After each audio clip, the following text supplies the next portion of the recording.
সময়ত কোচ ৰাজবংশী জনগোষ্ঠীসকলৰ বহুত অৱদান আছিল। মই ৰাজহুৱাকৈ কৈছোঁ, সঁচাকৈ কোচ ৰাজবংশী জনগোষ্ঠীৰ কণ্ট্ৰিবিউশ্যন আছে PTC একৰ্ডত।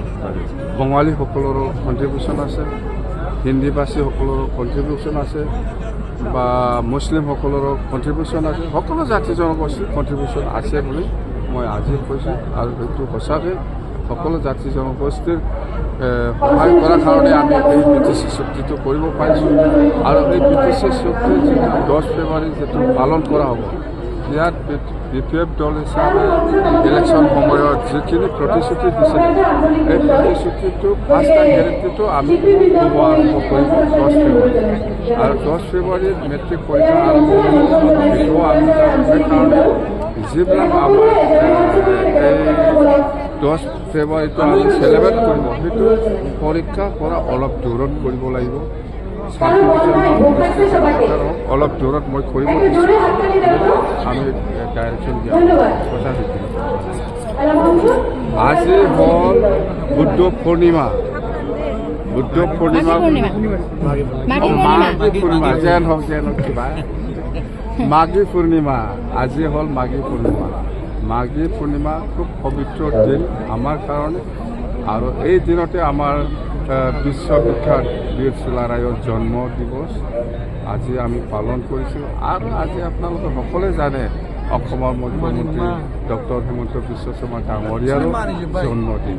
তো মই PTC বাকী ৰাইজ হৈ পেলাই ডক্টৰ হিমন্ত বিশ্ব শৰ্মা ডাঙৰীয়ালৈ মোৰ আন্তৰিক শুভেচ্ছা থাকিল জন্মদিন। কেন্দ্ৰীয় চৰকাৰ বাজেট দাখিল কৰিছে, ষ্টেট গভৰ্ণমেণ্ট বাজেট দাখিল কৰিছে। ইয়াৰ লগত কি সম্পৰ্ক? আমাৰ PTC বাজেট দাখিল হ'বগৈ। মই মদ নাখাই, আজিকালি দাম বেছি হৈছে, কমিছে, বাঢ়িছে, ইয়াৰ লগত মোৰ সম্পৰ্ক নাই। মই মদ এৰিছে।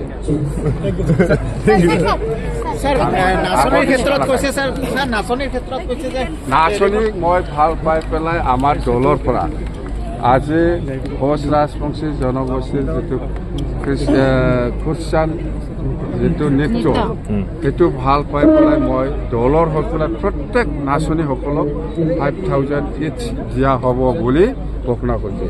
স্যাৰ, আৰু এটা নৃত্য মুখ্যমন্ত্ৰী ডাঙৰীয়াক আমি অনুৰোধ কৰিম, যেনেকৈ বিহু ডেন্সটো ৱৰ্ল্ড ৰেকৰ্ড কৰিছে, যেনেকৈ আমাৰ ঝুমুৰ ডেন্সটো যেনেকৈ কৰিছে, বাগৰুম্বাটো যেনেকৈ কৰিছে, এনেকুৱা ধৰণৰ এই কোচ ৰাজবংশীসকলৰ যিটো ডেন্স আজি মই যিটো দেখি পালোঁ, এই কুৰ্চান, এই নৃত্যটো খুব ফেমাছ, জনগোষ্ঠীৰ ফেমাছ মানে নৃত্য।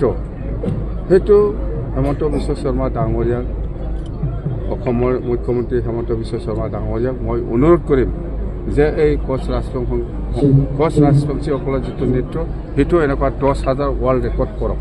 স্যাৰ, হিমন্ত বিশ্ব শৰ্মা আজি জন্মদিন, আপনি শুভেচ্ছা দিছে।